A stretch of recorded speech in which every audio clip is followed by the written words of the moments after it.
Hi friends, welcome back to YissakarScribe. Today I'm going to be making a charismatic chaos reel that talks about something I haven't thought of before, and I've been really listening to a lot of input from various different people all over social media, and it's kind of been inspired. I'm trying to find my book right now about this book that I recommend for everyone. So this covers the recent movement of charismatic ministry, predominantly, not always, but it's also one of the things that I've been talking about with the video of Jubilee, is that there are undertones that some of them, not all of them, of the former LGBTQ, I believe, could be theoretically endorsing without even knowing, or maybe they do know and they don't care.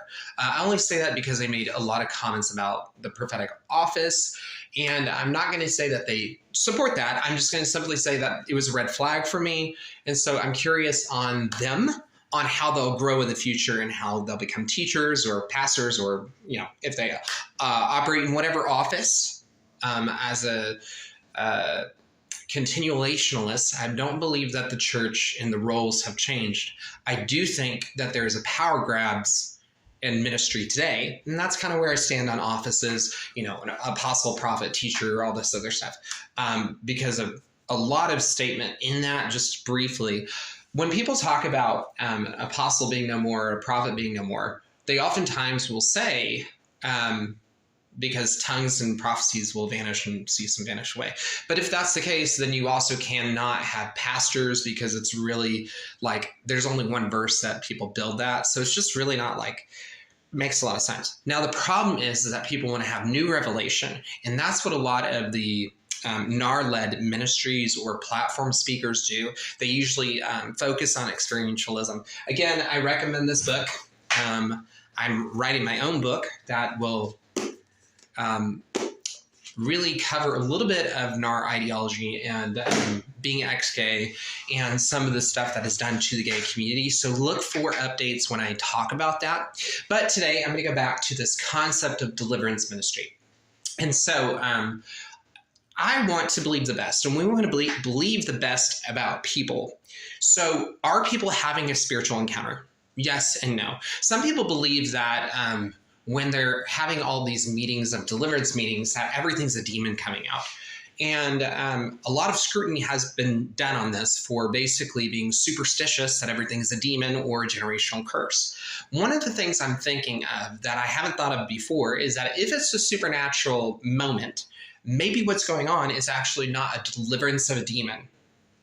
It could actually just be the Lord healing trauma in a body. Now, this is a theological notion that I haven't heard about other people talking about. So I might talk about that in later books on that notion, and I'll kind of cover and workshop that idea a little bit more. So as someone who has a bachelor's in church ministry, this is something I've observed as a reoccurring phenomenon, that people just are in generic very tethered to this huge movement of calling out demons and generational curses, and even the idea of having declaration prayers. While you can pray passages of prayer of scripture, and I'm not going to say that that isn't what the Lord has for all people, I don't know if declaration prayers and these things that I'm covering right now are an always environment, or if they should be sought after, but I digress. There are several channels that I follow and I've commented on that you can see. If you ever follow different streams of Christian ministry online, you might find me commenting on a individual talking about, the Mike Bickle scandal, or this or that deliverance ministry, or the charismatic going too far. And it's rooted mostly in evangelicalism. That's usually where it comes from, unfortunately. And I said this many, many times, I'm not evangelical myself, mostly because I believe that in that environment, it really promotes an idea for many, not all, and not all evangelical ministries do this, but under the bandwagon of, and in which I have an evangelical ministry degree, I say this professionally with that degree, that it really sets people up to dabble with experience as being truth. And what I mean by that is it really causes people to really focus on this idea of not having any structure and structure being bad. So if you have structure, it goes into claims of being a Pharisee or having a religious spirit. And I feel a lot of these spirit-led things are pseudo claims that are what people feel, and they believe that the feeling is true discernment from the Lord. And are these experiences legitimate? Yes, I believe a lot of people who have these things are sincere in their faith, and most people don't want to harm other people. But I digress. There are apologists all over the world that are talking about this, and it's a needed correction theologically across the church paradigm, as well as accountability to leaders, or like I've talked about several times, if there's harm to previous ex-gays or former LGBTQ, it may be a time for several leaders of the faith community to be either stepping down because of spiritual abuse and abuse of power and manipulation and all that other stuff, or be removed. And I believe we are going to be moving in a day and age where that happens, where people that have severely harmed people, that have come out of the gay lifestyle, that have caused them, like myself and several others, to just be put on the back burner. I really authentically believe that many of them will probably lose their licenses, credentials, and more, and rightfully should. But I digress, going back into this notion of deliverance ministry. What I'm starting to understand is that maybe they're actually just having an encounter where the Lord is healing trauma. It could be that there is demonic activity, but I've thought about this more. Maybe they're actually, studies say that trauma can be actually in our muscles and stored. There's muscle memory and all sorts of stuff that really support that idea. But I'd love to hear your thoughts. Leave a comment below and tag, stitch, whatever, and share this video if you like it. But more so on that notion, give me just a moment.